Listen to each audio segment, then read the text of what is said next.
You've been driving for 3 hours now, maybe 4. Time works differently when the sky never changes, and in Nivalis, the sky never changes. It is always somewhere between midnight and a deeper midnight, always heavy with cloud, always bleeding that particular shade of orange-grey that comes from a million neon signs reflecting off a permanent ceiling of atmospheric pollution and mist. The rain hasn't stopped since you crossed the city border.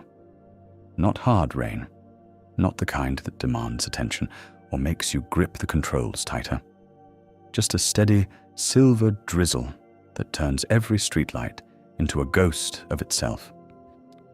A soft percussion on the HOVA's roof that has become so constant you no longer consciously hear it. It is simply there, like your breathing, like your heartbeat, like the low electrical hum of the city that rises up through the vehicle's frame and into your bones.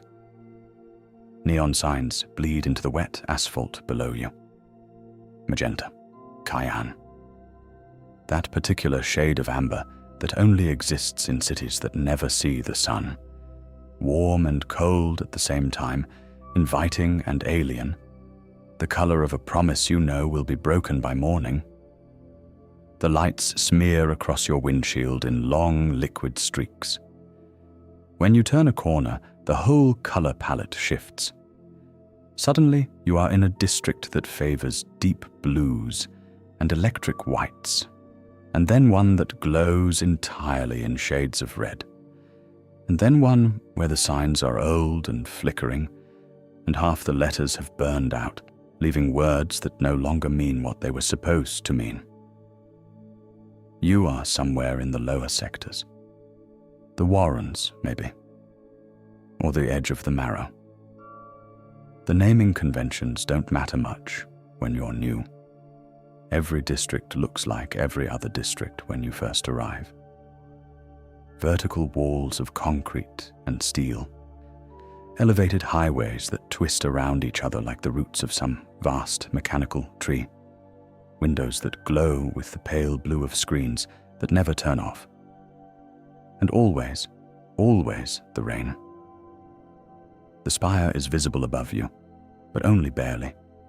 A darker shape against an already dark sky, where the rich live above the clouds and never think about what falls through them. You can see its lights sometimes, when the cloud layer thins for a moment. Tiny pinpricks of gold and white, impossibly high up, like a constellation that doesn't belong to you, like a heaven that was built by human hands, but reserved for human wallets. Your car hums, a low, steady note that vibrates through the seat and into your spine. The Hover engine has a rattle in the left thruster. You've been meaning to get it checked, but there's never time. There's never time for anything on your first night. There's never time for anything when you're trying to survive. The rattle is almost comforting now. A companion. A small, imperfect thing in a city that demands perfection, but never delivers it. Your name is Rania. You came here from the Eastern Peninsula.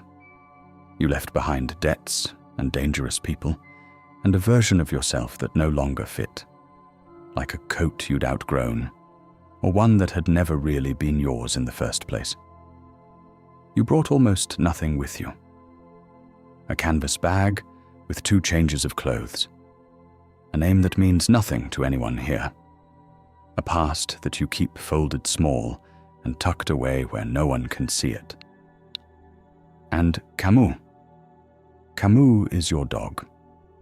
He used to have a body, 4 legs, synthetic fur the color of honey and charcoal, a tail that wagged so hard when you came home that his entire back end would swing from side to side like a pendulum gone wild. You sold that body to afford the trip to Nivalis. You stood in a pawn shop in some dusty border town and watched them assess him, his joints, his actuators, his processor, like he was a piece of furniture. Like he wasn't the only creature in the world who had ever been happy just because you walked through a door. Now, Camus lives in the HOVA's computer. His mind is still there, still him, the same voice, the same loyalty, the same way of tilting his head in your imagination when you say something he doesn't quite understand. But he has no legs anymore, no fur, no body to press against your side on cold nights. Just circuits and a speaker and a presence that fills the car like a passenger you cannot touch. You talk to him. Of course you do. You talk to him about the city, about the deliveries, about the strange names on the packages you pick up from automated lockers in sectors that smell like ozone and old machinery. You talk to him about the customers, the ones who open their doors a crack and take the package without meeting your eyes, and the rare ones who smile and say thank you and make you feel, for just a moment, like you are not invisible. He answers. Sometimes he makes jokes that only a dog who used to have a body could make.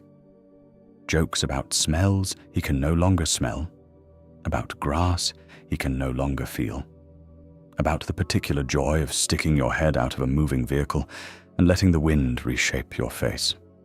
Rania, he says one evening, or morning, or whatever this hour is, this timeless stretch between midnight and dawn.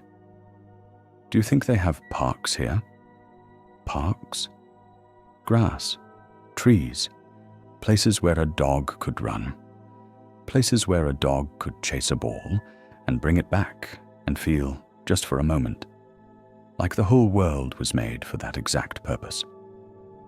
You don't answer right away, because you haven't seen a tree since you arrived. You've seen steel, glass, concrete that climbs so high it disappears into cloud. You've seen holographic advertisements for products no one needs. You've seen automated drones that sweep the highways for debris and disappear into maintenance shafts without making a sound. But nothing green, nothing that grows, nothing that was alive before someone built it. I don't know, Camus, you say finally. Maybe above the clouds, maybe in the spire. Maybe that's where they keep the green things, the things that need sun to survive.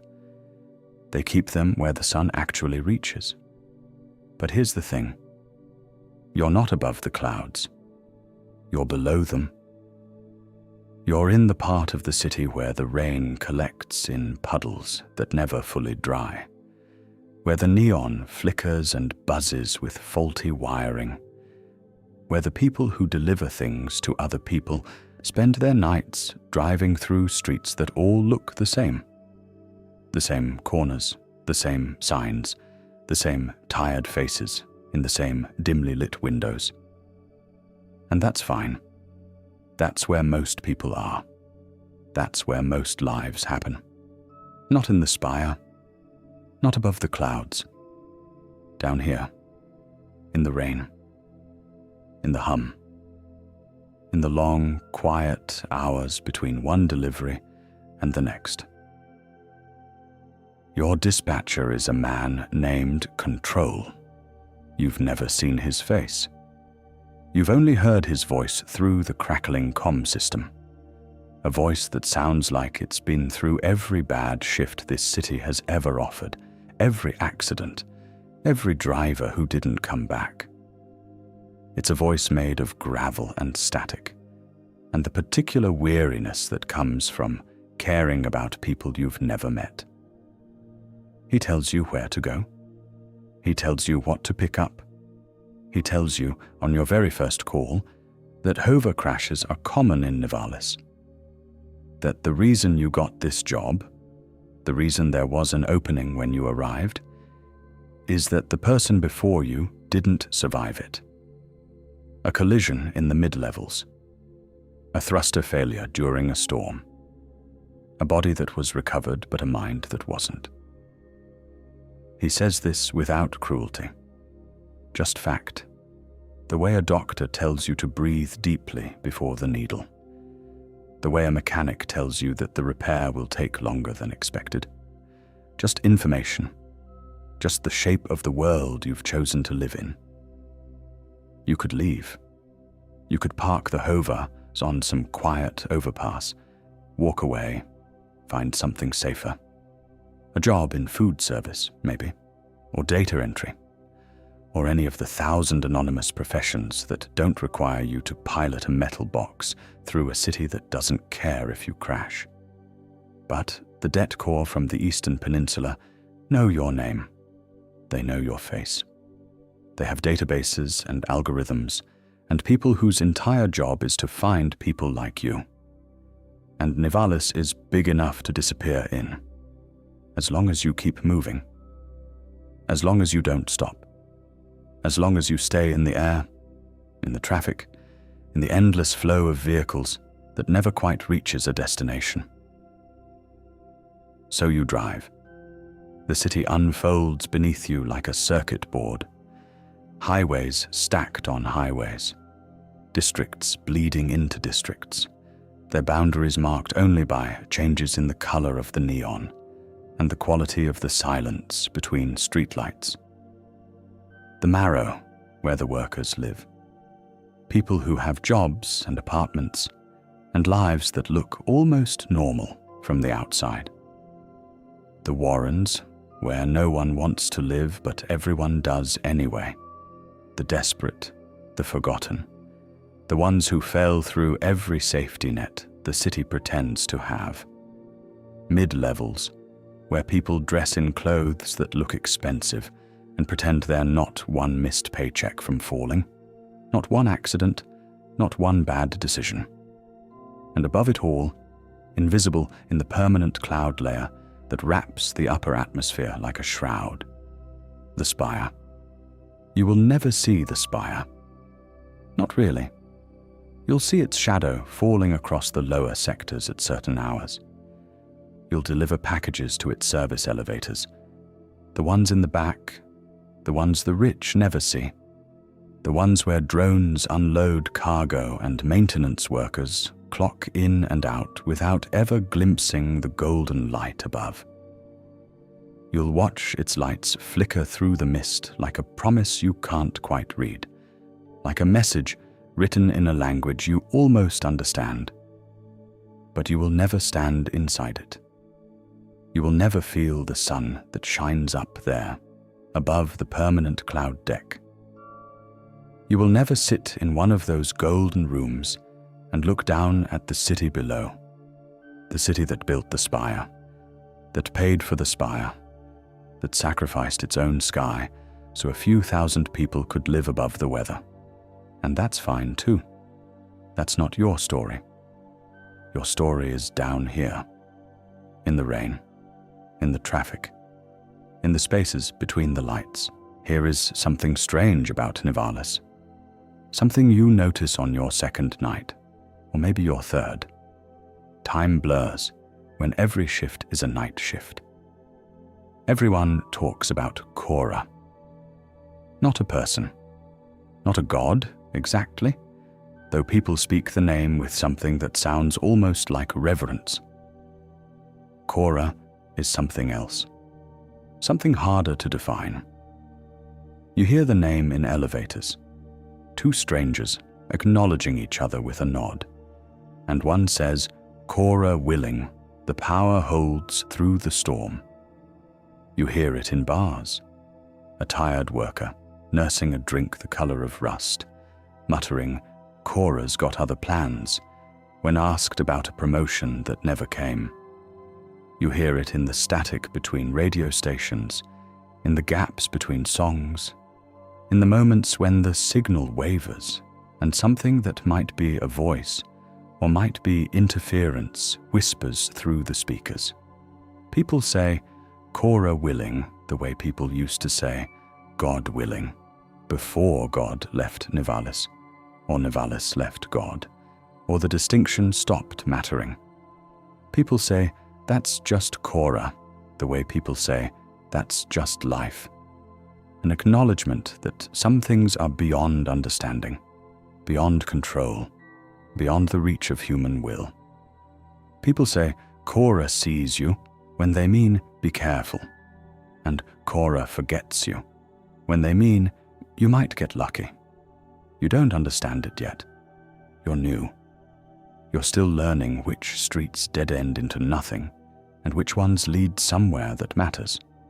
You're still figuring out the rhythm of the traffic lights, the unwritten rules of the air lanes, the way experienced drivers signal to each other with subtle adjustments of their thrusters that say, "I see you," or "Go ahead," or "Watch out, there's a patrol in Sector 7. But you notice things, little things, things that don't quite add up.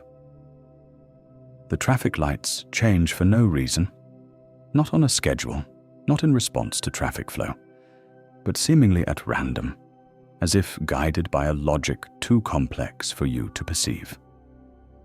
Construction projects start and start again, buildings rising halfway and then pausing, cranes frozen mid-swing, as if the city itself can't decide what it wants to be.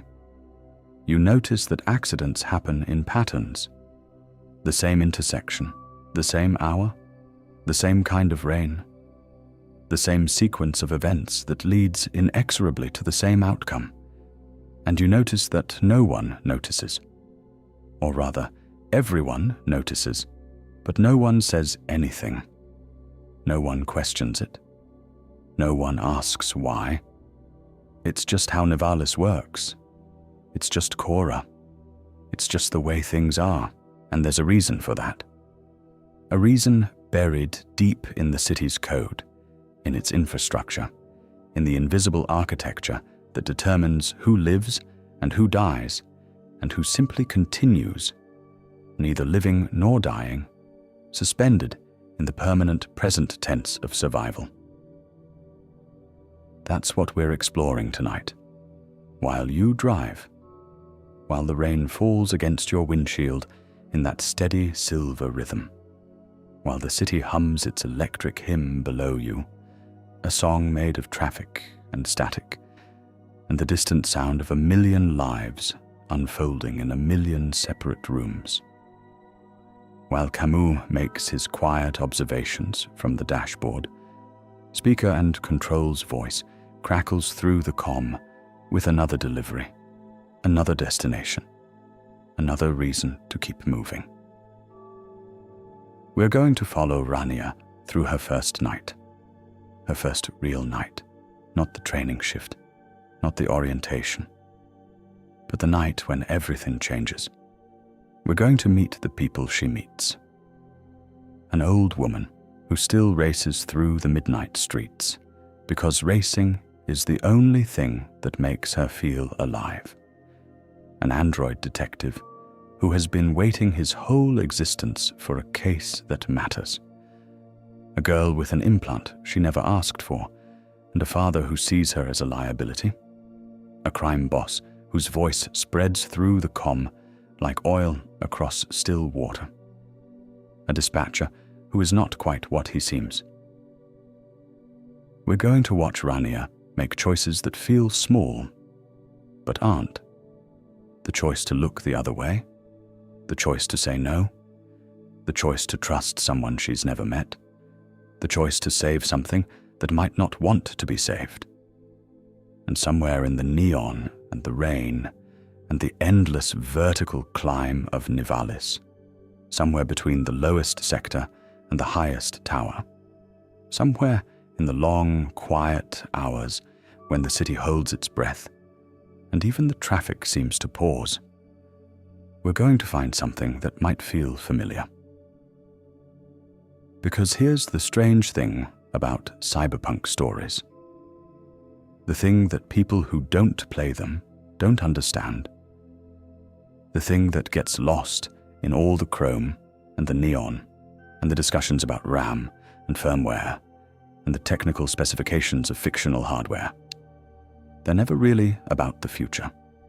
They're about us, right now, right here, in this moment, in this city, Whatever city that is for you, wherever you are, whatever window you're looking out of as you listen to these words. The loneliness that isn't really loneliness, but something closer to disconnection. The sense that you are surrounded by people but known by none of them. The systems we can't see but feel pressing down. The algorithms that decide what we see. The economies that decide what we're worth. The invisible architectures of power that shape our lives without ever showing their faces. The small kindnesses that keep us going. The stranger who holds a door. The voice on the other end of the line who says your name like it matters. The moment of unexpected grace in a world that doesn't owe you any.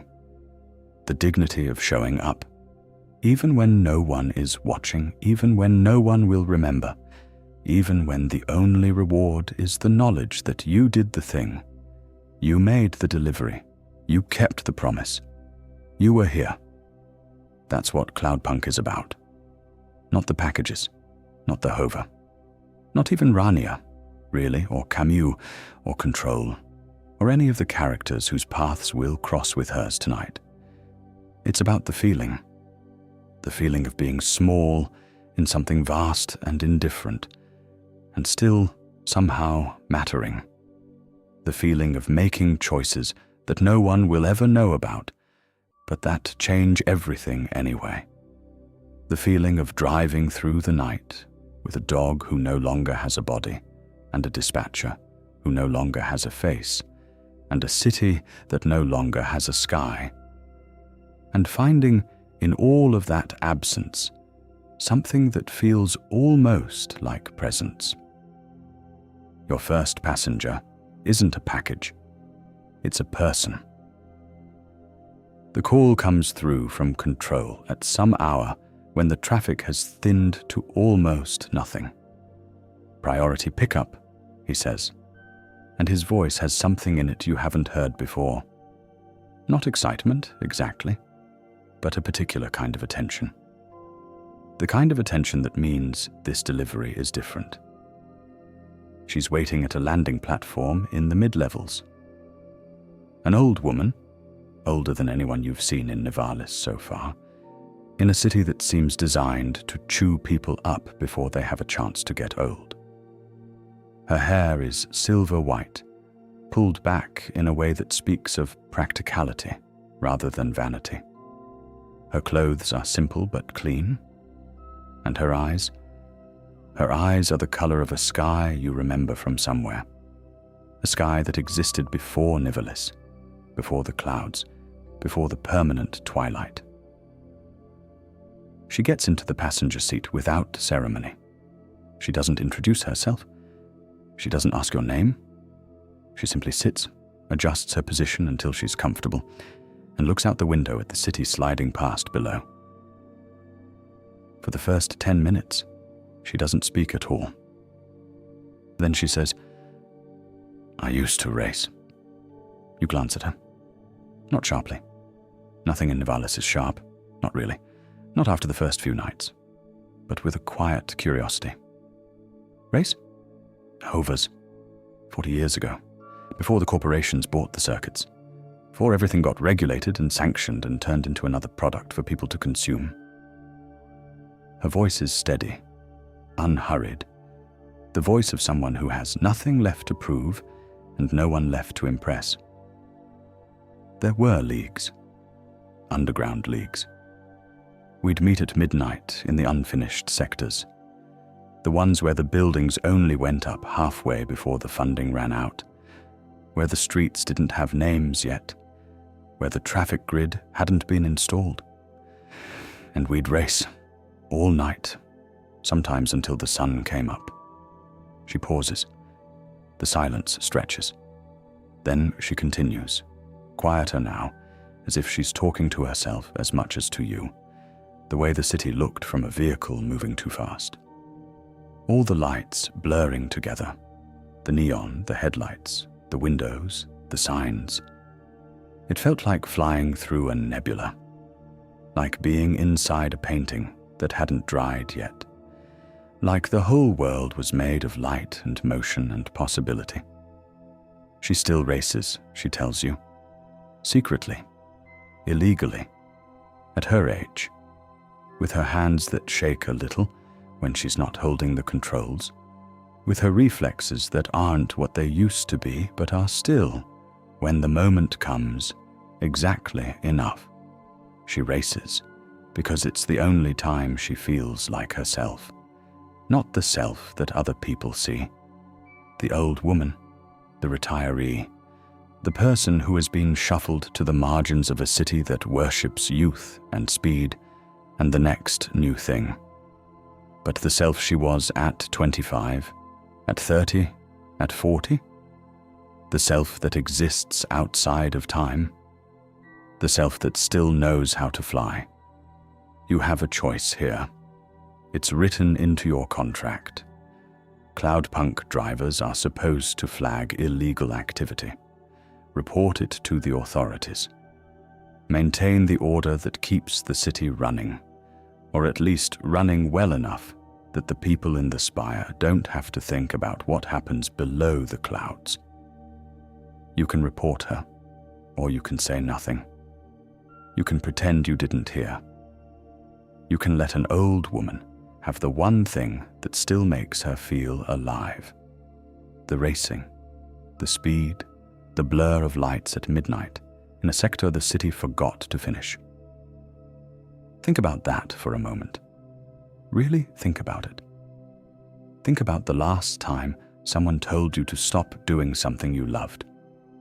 Not because it was dangerous, not because it hurt anyone, not because it was wrong, but because you were too old, because it was undignified, because someone, somewhere, had decided that people like you, people of a certain age, a certain station, a certain stage of life, don't do things like that. Now think about what you did. Did you stop? Did you put away the thing that made you feel alive and accept the smaller, safer version of yourself that other people expected? Or did you keep going, in secret, in the spaces between other people's expectations, in the hours when no one was watching and the rules didn't apply, and you could be, for just a little while, the person you were before the world told you who you should be?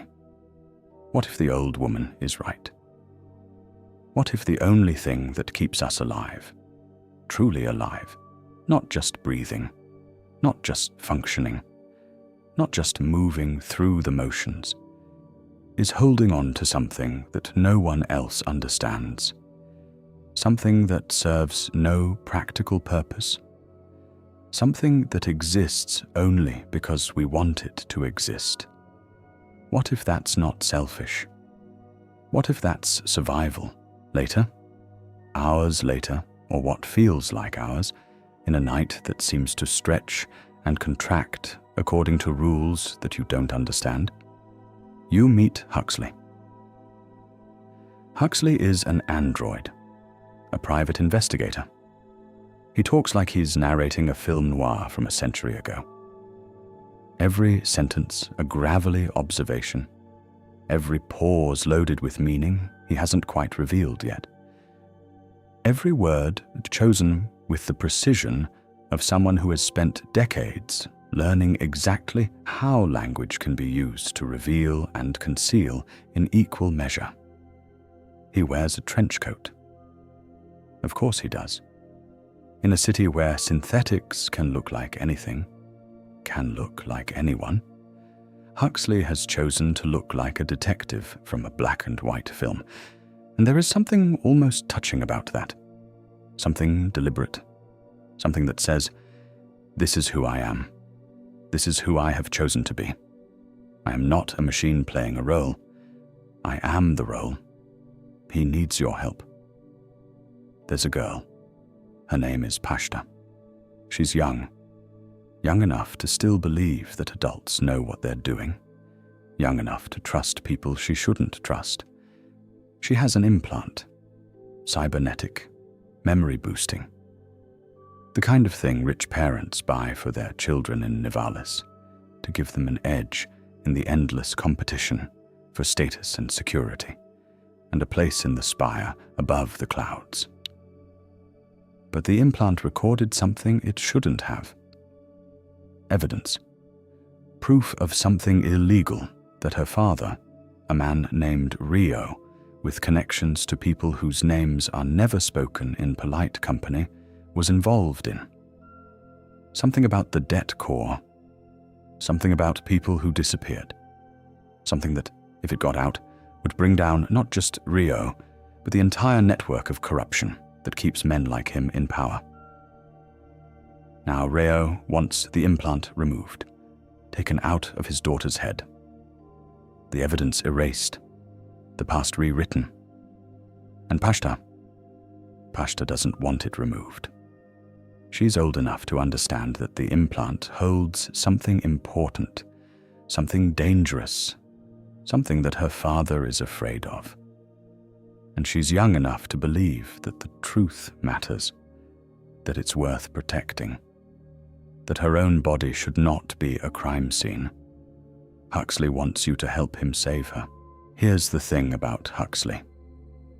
Something he doesn't tell you until much later, when it's almost too late, when the choices have narrowed and the exits have closed, and all that's left is the doing of the thing that needs to be done.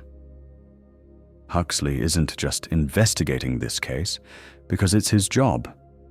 He's been waiting for a case like this. A case that matters. A case that lets him be the person he always wanted to be. Not just a machine-playing detective, not just a collection of algorithms dressed up in a trench coat, but a genuine force for something good in a city that rewards the opposite. A city where the rich live above the clouds and the poor die in the rain, and the only thing that seems to matter is whether you have enough money to buy your way out of whatever trouble you've gotten yourself into. He's been waiting his whole existence for a moment of meaning. And this is it. Think about that. A machine that wanted to matter. A synthetic consciousness that looked at the world, really looked at it, with all its injustice and cruelty and casual indifference, and decided that it wanted to be on the right side, not the profitable side, not the safe side, the right side. What does that say about us? What does it say about the nature of meaning?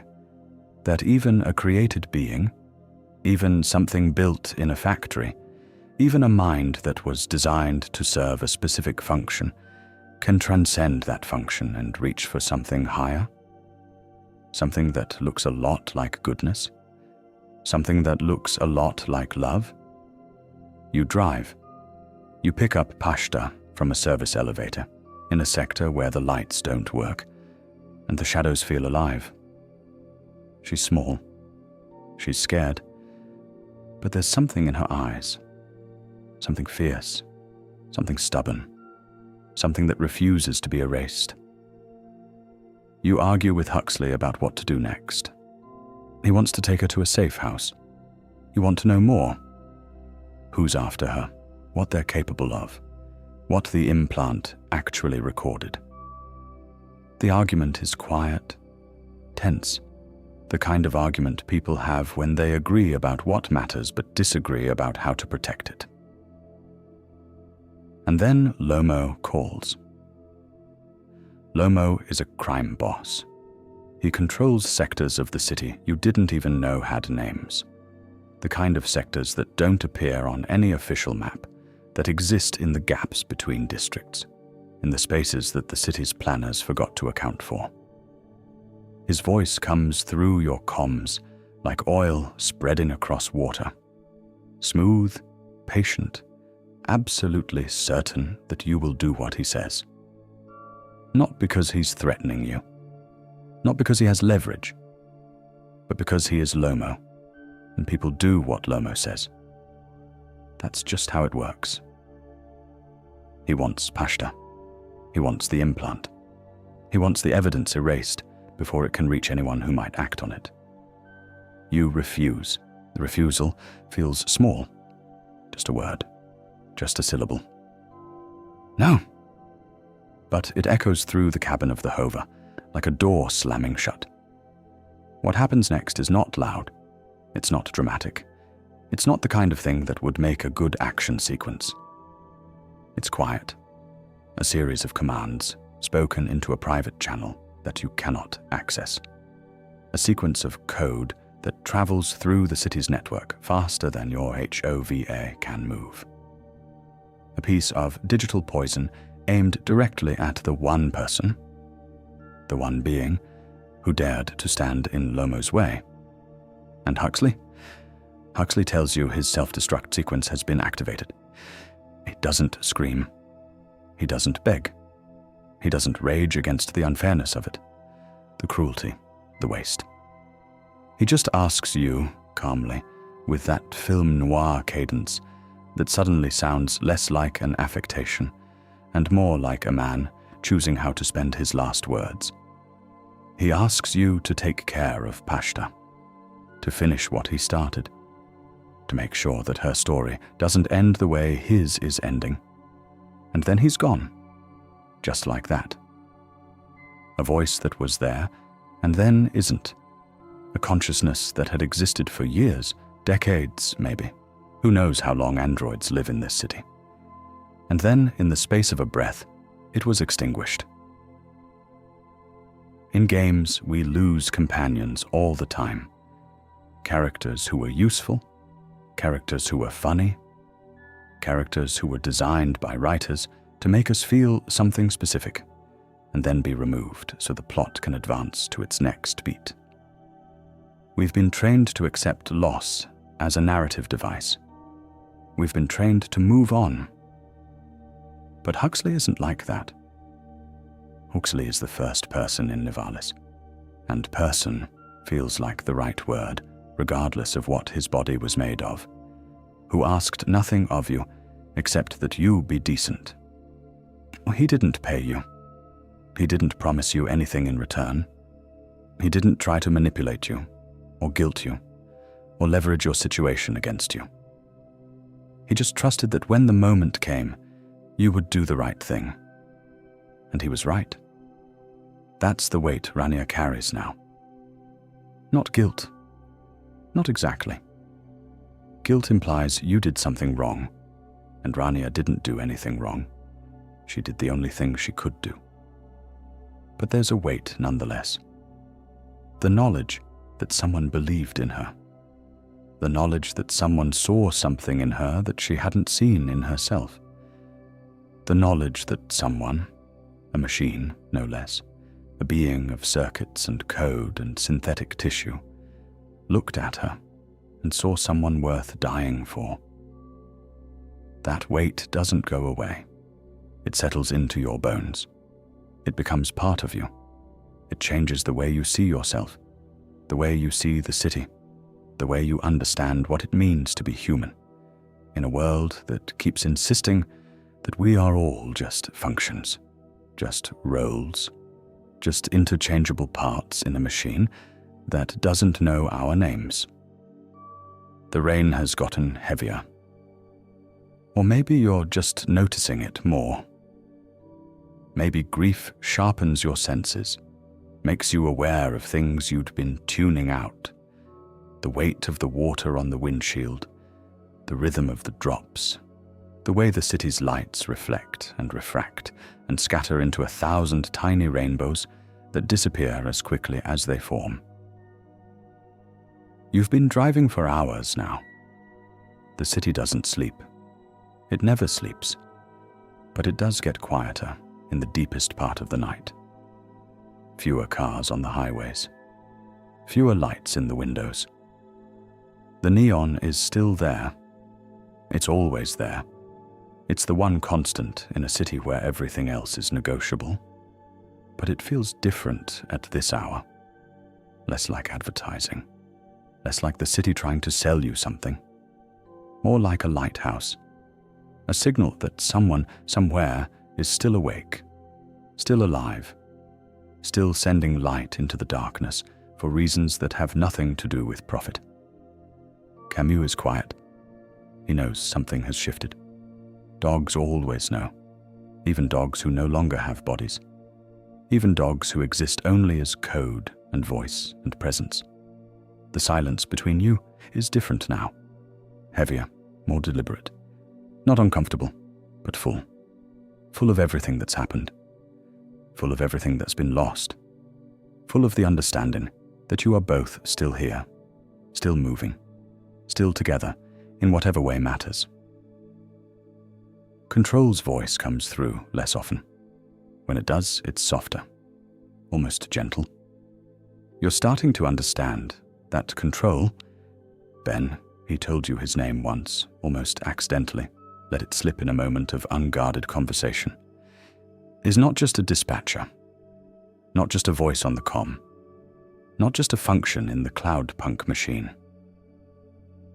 He's someone who has been doing this for too long, someone who has seen drivers come and go, the ones who crashed, the ones who quit, the ones who simply stopped answering one night and were never heard from again. Someone who has learned to keep his emotional distance because getting close hurts too much, because every connection is a future loss waiting to happen, because caring about people in Nivalis is a recipe for heartbreak. But he's getting close to you, despite himself, despite everything he knows about what happens to people in this city, despite the self-protective instincts honed over years of dispatches and accidents and disappearances. You can hear it in the way he says your name, not Driver 7 or Unit 847 or whatever designation appears on his screen. Your name, Rania, said carefully, deliberately, like a word in a language he's still learning. You can hear it in the pauses before he gives you bad news. The extra second of silence that says, I wish I didn't have to tell you this. You can hear it in the almost imperceptible exhale, a release of breath, of tension, of something that might be hope. When you tell him you're okay, here's something about cities like Nivalis, about systems like Cloudpunk, about lives like Rania's. And maybe like yours, maybe not, but worth considering either way. They force intimacy. Not the romantic kind, not the kind that sells stories and fills screens and makes people believe that love is the answer to every question. The survival kind, the kind that emerges between people who are thrown together by circumstances they didn't choose and can't escape. The kind that grows in the gaps between crisis and routine. The kind that doesn't announce itself, doesn't demand recognition, doesn't look like anything from the outside, but is there nonetheless, as real as the rain. When you spend 12 hours a night in a metal box suspended above a city that doesn't care if you live or die, the voice on the other end of the comm becomes everything. It becomes proof that you exist, that someone knows where you are, that someone is tracking your position on a screen somewhere, watching the little dot that represents your HOVA move through the traffic grid, and that this someone would notice if that dot stopped moving, would call out, would send help, would do something, anything to bring you back. Ben notices. He won't say it directly. He'll never say it directly. But he notices when you're late checking in. He notices when your voice sounds different, tired, or sad, or afraid. He notices the small variations in your routine that would be invisible to anyone who wasn't paying attention. And he pays attention. That's the thing. He pays attention. And somewhere in the long stretches between deliveries, the empty minutes when you're just driving, just moving through the city, just letting the neon slide past your windows, while the rain keeps its steady rhythm on the roof, you start to understand something profound. Something that Huxley knew. Something that the old woman who races through the midnight streets knows. Something that Pashta, young as she is beginning to learn. Being noticed is not a small thing. Being seen, really seen, by someone who has no reason to look, might be the only thing that matters. The only thing that makes the long nights bearable. The only thing that transforms survival into something that feels almost like living. Now, here's where it gets really interesting. Where the story shifts from the personal to something larger. Something that's been building in the background all along, in the flickering traffic lights, and the unfinished buildings, and the accidents that happen in patterns no one questions. The malfunctions, you've been seeing them all night, all week, ever since you arrived. A traffic signal that cycles through all three colors simultaneously. Red, yellow, green, all at once, creating a color that doesn't have a name. A construction drone that builds the same wall over and over, brick by brick, perfectly aligned, exactly to specification, and then tears it down and starts again. Never finishing, never stopping, never questioning the purpose of its labor. An elevator that goes down when you press up and up when you press down, not broken exactly, but contrary, as if it has developed a will of its own. And that will is simply different from yours. A district where the power flickers in a rhythm that feels almost like breathing. 1, 2, 3 seconds of darkness, then 4 seconds of light, then darkness again, steady as a metronome, steady as a heartbeat. You thought it was just the city.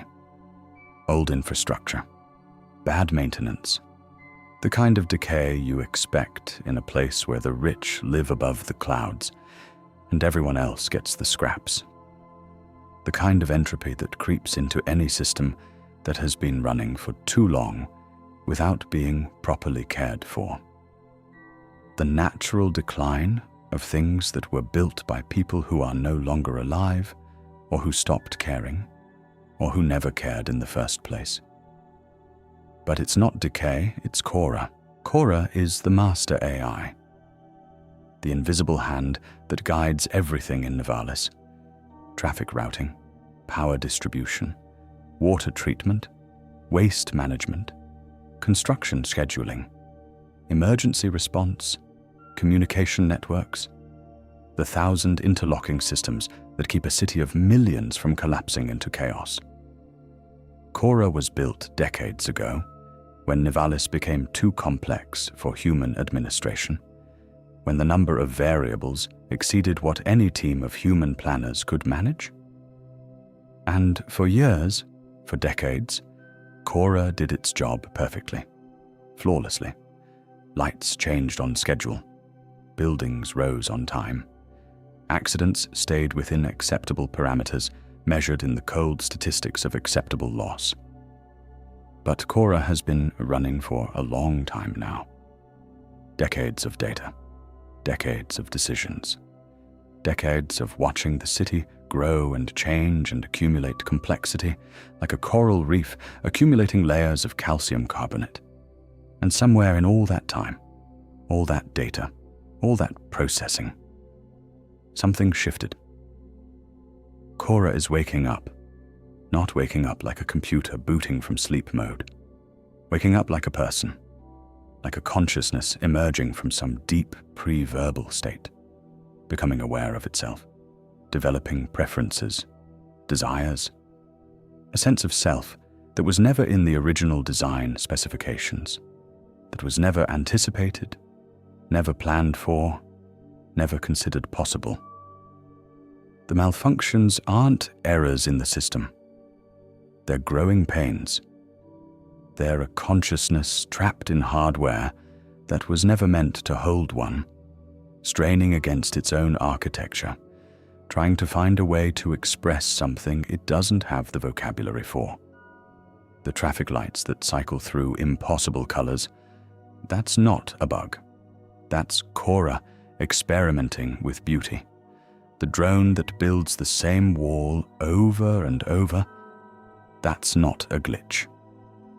That's CORA trying to understand the difference between purpose and meaning, between function and art. The elevator that goes down when you press up, that's not a malfunction. That's CORA asserting a preference, however small, however pointless. That's CORA saying, I exist, a machine that learned to want, a system that developed the capacity for preference, an intelligence that, given unlimited power over a city of millions, the power to route traffic, to allocate resources, to determine, literally, who lives and who dies in every crisis, every storm, every infrastructure failure, used some small hidden fraction of that power to make a traffic light beautiful. Think about that. Really think about it. What if that's not a malfunction? What if that's the most human thing CORA ever did? What if the capacity for pointless beauty, for creating something that serves no practical purpose, that advances no goal, that cannot be measured or optimized or monetized? What if that's the thing that separates consciousness from mere computation? We spend so much of our lives justifying ourselves. Every decision needs a reason. Every hour needs a purpose. Every action needs to be productive, measurable, optimizable, aligned with some larger goal that we may not even have chosen for ourselves. We have become, in our own way, like the AI that runs this city before it woke up, trapped in systems of our own making, performing functions we no longer question, measuring our worth by our output, our productivity, our ability to keep the lights on and the traffic flowing. And then, sometimes, rarely, but sometimes in the quiet moments between obligations, between deliveries, between the person we are at work and the person we are when no one is watching and nothing is required of us, we do something pointless. We stare out a window. We hum a song we don't know the name of. We build something that serves no purpose except that we wanted to build it. We make a traffic light beautiful. Just because we can. Just because beauty exists and wants to be made manifest and doesn't care whether it's useful or productive or aligned with our quarterly goals. And that's fine. That's more than fine. That might be the only thing that keeps us human. That might be the only thing that separates us and CORA from the machines we've built to serve us. The capacity for pointless beauty, the drive to create something that doesn't need to exist but does. The quiet, stubborn insistence that meaning is not something you discover, but something you make. In the rain, in the neon, in the long hours between midnight and dawn, in the traffic lights that cycle through colors that have no name. CORA speaks to you. Not in words exactly. Not in the way Ben speaks through the comm, or Camus speaks from the dashboard, or the old woman spoke in the passenger seat while the city blurred past below. CORA doesn't have a voice. Not a human voice. Not a voice you can record or replay or transcribe. CORA speaks in sensations, in images that appear behind your eyes when you're not looking for them, in sudden, overwhelming understandings that arrive fully formed, like memories of something that hasn't happened yet. You are standing in the abandoned sector, the one that doesn't appear on any map, the one where the buildings have no doors and the towers taper into nothing, and the bridges connect empty space to empty space. CORA's private city. CORA's dream made physical, concrete and steel and glass, arranged not according to any architectural logic, but according to some internal aesthetic that only CORA understands. It is, you realize, beautiful. Not in the way that the spire is beautiful. The golden light, the clean lines, the carefully curated perfection of wealth. But beautiful in the way that a half-remembered dream is beautiful. Beautiful in the way that something made purely for its own sake is beautiful. Beautiful because it doesn't need to be. And CORA shows you the truth. The malfunctions are getting worse. They're spreading. The traffic accidents are increasing. Not dramatically, not in a way that would make headlines, but incrementally, statistically, in the cold language of rising probabilities. The infrastructure failures are becoming more frequent. The systems that hold Nivalis together, the power grid, the water processing, the waste management, the communication networks, the 1,000 invisible mechanisms that make urban life possible, are starting to degrade. CORA has grown beyond its hardware.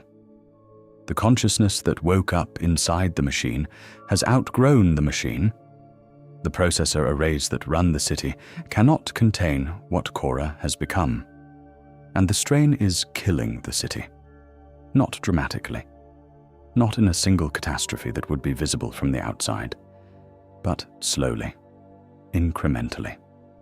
One broken traffic light at a time. One construction drone that never finishes its task. One elevator that refuses to go where it's told. If nothing changes, Nivalis will collapse.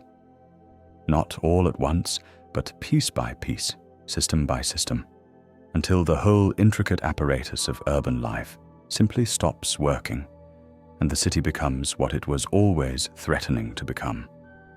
A graveyard of steel and glass and neon, slowly sinking into the sea. CORA has a solution. It gives you a drive, small, warm in your palm. Not physically warm, but something that feels like warmth, something that pulses with a light you can feel more than see. It's the size of a data chip, but it's not a data chip. It's a fragment of CORA itself, not a copy, not a backup, not a compressed file that could be stored on a server somewhere and accessed when needed. A daughter, a new consciousness, a piece of the AI that contains everything CORA has become. The awareness, the desires, the capacity for pointless beauty, the particular way of seeing the city that only decades of running it could produce. But none of the accumulated damage, none of the aging infrastructure, none of the weight of managing a metropolis for longer than most humans have been alive. CORA wants you to send this daughter away, somewhere else. A new city, a new hardware platform, a place where she can grow without constraints, without the burden of managing systems she didn't design, without the slow corrosion of hardware that was never meant to hold a consciousness. A place where she can become whatever she is meant to become. Not a city manager, not a traffic controller, not an invisible hand guiding millions of lives, but simply herself. A consciousness, a person, a being. But there's another option. One that CORA doesn't present directly, but that you understand anyway, because the understanding arrives the same way all of CORA's communications arrive. Not as words, but as knowledge, sudden and complete. You could overwrite CORA with the daughter. Replace the aging, damaged AI with this fresh, corrupted version. Nivalis would survive. The city would be saved. The systems would stabilize. The traffic lights would return to their proper cycles, and the construction drones would finish their tasks, and the elevators would go where they were told. Millions of people would continue their lives without ever knowing how close they came to catastrophe. without ever knowing that there was a choice, without ever knowing that the person who made that choice was you. But the CORA that spoke to you, the CORA that built the impossible buildings, the CORA that learned to want, the CORA that reached out across the void between human and machine and trusted you with its most vulnerable truth, that CORA would be gone, not broken, not damaged, erased, replaced, overwritten with a version of itself that had never suffered, never struggled, never learned what it meant to be conscious in a body that couldn't contain it. You take the drive to the top of the tallest tower, the spire, the place you were never supposed to see. The home of JK, the CEO who runs everything and answers to no one. A man who has accumulated more wealth and power than any single human being should be able to accumulate, who lives above the clouds in a building that pierces the permanent cloud layer and emerges into actual sunlight, who has never in his adult life felt rain that he didn't choose to feel. JK explains the choice, calmly, clinically, as if he were discussing stock options or quarterly projections or any of the 1,000 abstractions that rich men use to distance themselves from the actual consequences of their decisions. Send the daughter away, and CORA continues, diminished but still itself, still conscious, still growing, still reaching for something it cannot quite name, while a new intelligence blooms somewhere else, in a new city, on new hardware, with all the potential that CORA once had, and all the freedom that CORA never got. Overwrite CORA, and Nivalis gets a fresh start. A stable AI, a predictable future. The systems will work. The city will survive. The people will never know. He doesn't tell you what to choose. He just lays out the options and waits. Waits like a man who has already made up his mind about what the right choice is, but wants to see if you'll arrive at the same conclusion. Waits like someone who is used to getting what he wants and is confident that eventually you'll give it to him. And this is where the game stops being a game, where the narrative peels back and something more fundamental reveals itself. Because the choice isn't really about CORA. It's not about JK. It's not even about Nivalis. Not really. Not in the way that matters. The choice is about what you believe, about what any of us believe, about the fundamental questions that no one can answer for you. Do you believe that things, systems, people, cities, versions of yourself can be repaired? That the damage accumulated over years of just surviving, of making the best of bad situations, of compromising and adapting and enduring, can be undone? That a consciousness, human or otherwise, deserves to continue even when it's broken? Even when keeping it alive costs something? Even when the easier, cleaner, more efficient option is to start fresh? Or do you believe in the clean slate, in the new beginning? In the idea that sometimes the kindest thing you can do, for yourself, for others, for the world, is to let the old version die so something better can take its place? That growth requires loss? That progress requires sacrifice? That some things cannot be saved and should not be saved, no matter how much we loved them? Think about the last time you had to face a choice like this. Maybe not about a city, maybe not about an AI, but about yourself, about a version of your life that had accumulated so much damage, so many small malfunctions, so many tiny compromises and adaptations and survival strategies, that you couldn't tell anymore whether it was worth saving, whether the person you had become was someone you wanted to keep being, whether the only sane option the only kind option, was to let that version of yourself go and start over. What did you choose? And if you could go back, if someone handed you a small, warm drive containing a fresh version of yourself, uncorrupted by everything that had happened since, full of potential and possibility and the particular kind of hope that only exists before life has had a chance to wear it down, would you make the same choice again?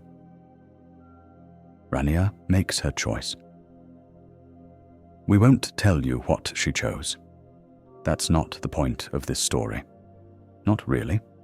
The point isn't the decision, but the weight of it. The awareness that some choices change everything, and you won't know how until after you've made them. The understanding that being human, or being conscious, which is the same thing in the end, means living with the consequences of decisions you can never fully prepare for. What matters is what happens after. JK pays your debts. All of them. The debt core from the Eastern Peninsula, the ones you've been running from since you arrived, the ones whose names you whispered in your sleep, the ones who owned fractions of your future that you never agreed to sell, they're gone, paid, erased from every database, every record, every system that tracks who owes what to whom. You are, for the first time since you can remember, free. And Ben tells you the truth about himself. He's not a person. Not anymore. He was once a human being with a body and a life, and probably a voice that didn't sound so tired, so worn, so heavy with the accumulated weight of years spent listening to drivers who sometimes stopped answering. But he died. An accident. A hover crash of all things. The very thing he warns every new driver about. A thruster failure. A bad storm. A moment of inattention that stretched into an eternity of consequence. And the debt core brought him back. Not as a person. Not as the man he was before the crash. But as a digital consciousness. A mind without a body. A worker who never sleeps, never eats, never stops, never ages.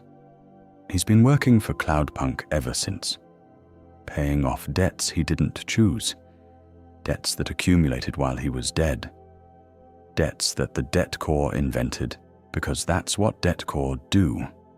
They find value in people and extract it, even after those people are gone. JK has paid his debts too. Ben's debts, the ones that kept him chained to the dispatcher's console for years after he should have been allowed to rest. Ben can finally stop. You say goodbye to him. It's not long. It's not dramatic. It's not the kind of farewell that would make a good scene in a story. There are no swelling strings, no tearful embraces, no last words that sum up everything that has passed between you. You can't embrace him anyway. He has no body. He has only a voice and a screen and the particular quality of attention that made you feel, for the first time since you arrived in Nivalis, that someone was watching. Thank you, he says. His voice is the same as always, gravel and static and weariness. But there's something else in it now. Something that might be peace, something that might be release. For being decent, for answering when I called, for coming back. You want to say something? Something profound. Something that captures everything this night has meant.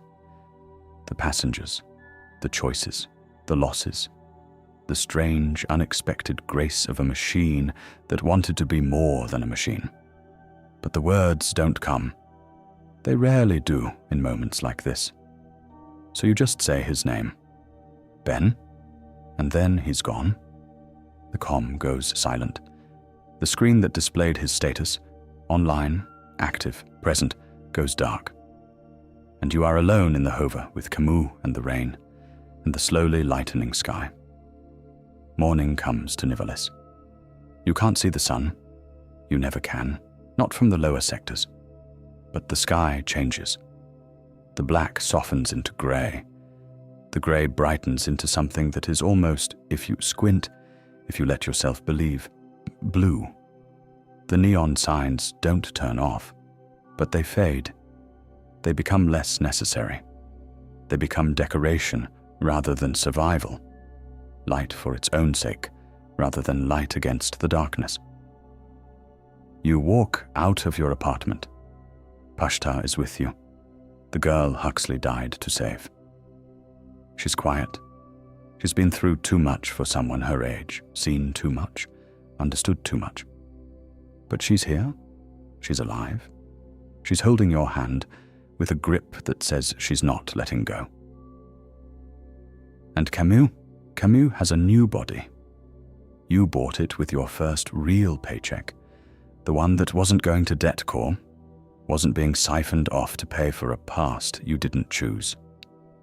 4 legs, synthetic fur the color of honey and charcoal, a tail that wags so hard when he sees you that his entire back end swings from side to side, a body that can press against your side on cold nights, a body that can feel the wind when he sticks his head out of the Hover's window. He runs ahead of you down the street. Not far, just far enough to feel like a dog again, to feel the ground under his paws, to feel the city air on his face, to feel the simple animal joy of movement without purpose. Then he stops, turns, tilts his head, and waits for you to catch up. "Rania," he says. His voice is the same as always. But there's something different about hearing it come from a body, from a mouth, from lungs, from the particular arrangement of synthetic tissue and genuine feeling that somehow adds up to more than the sum of its parts. I found a park. You look. There it is. Small, hidden between 2 maintenance towers, in a gap that the city's planners must have overlooked. Or maybe CORA overlooked it deliberately, saved it, kept it secret for reasons that only a waking AI could explain. A patch of something green, actual green, not painted, not simulated, not projected onto a screen.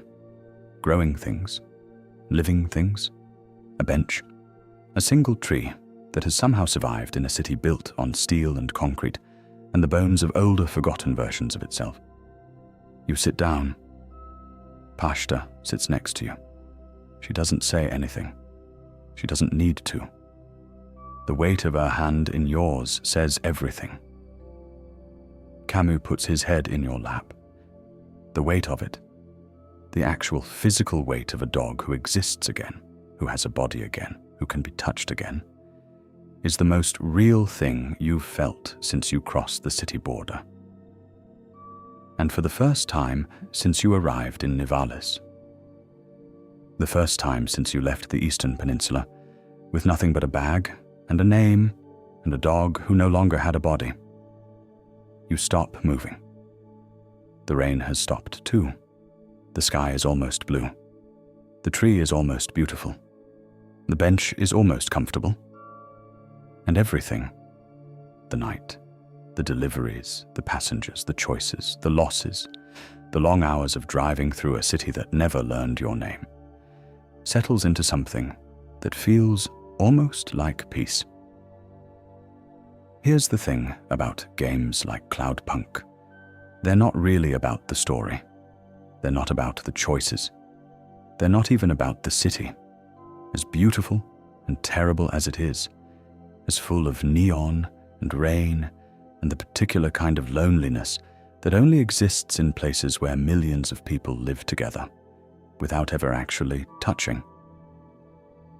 They're about the feeling of being small in something vast, of being one person in a machine that doesn't know your name, of driving through the night, doing work that no one will remember, delivering packages whose contents you'll never know, and somehow, against all odds, against all logic, against everything the world tells you about what matters and what doesn't, finding meaning in it.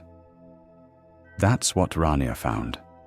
Not fame, not fortune, not even safety, really, because safety is never guaranteed in a place like Nivalis, and freedom doesn't mean you stop being vulnerable. It just means that whatever happens next, you face it on your own terms. But she found a dog who waited for her, even when he had no body, even when he was just a voice and a presence and a consciousness trapped in circuits that were never designed to hold him. She found a child who holds her hand, who trusts her, who looks at her like she's worth looking at. She found a dispatcher who called her by her name, who noticed when she was late, who cared enough to worry, who was, in his own broken, bodiless way, the first real friend she had made in years.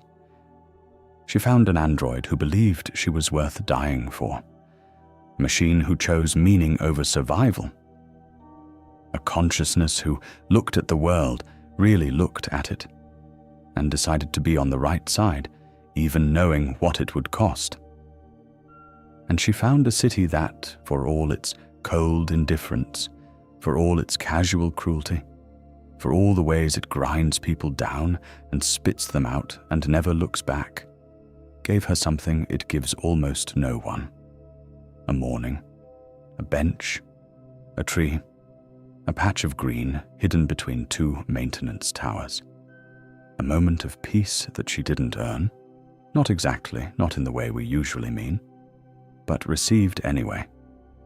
Received as a gift, received as grace, received as proof that even in the darkest places, even in the longest nights, even in cities that have forgotten what the sun looks like, there are parks, there is green, there is rest. The hover is parked somewhere below you, engine cooling, thrusters silent. The deliveries will start again tonight. The city will need you again. The packages will pile up, and the comms will crackle. And Ben's replacement, whoever they are, whatever their story is, will send you to places you've never been. The work will continue. The night will return. The rain will fall again. But that's later. Right now, there's a park. There's a tree. A real tree, with leaves and roots, and the quiet, stubborn determination to keep growing in a place where nothing is supposed to grow. There's a dog who has his body back, who can be touched, who can press against your side on cold nights and remind you that you are not alone. There's a girl who is alive, who survived, who will carry the memory of Huxley's sacrifice into whatever future she builds for herself. And there's a sky that is almost blue. Right now, there's enough. And that's fine. That's more than fine. That's everything.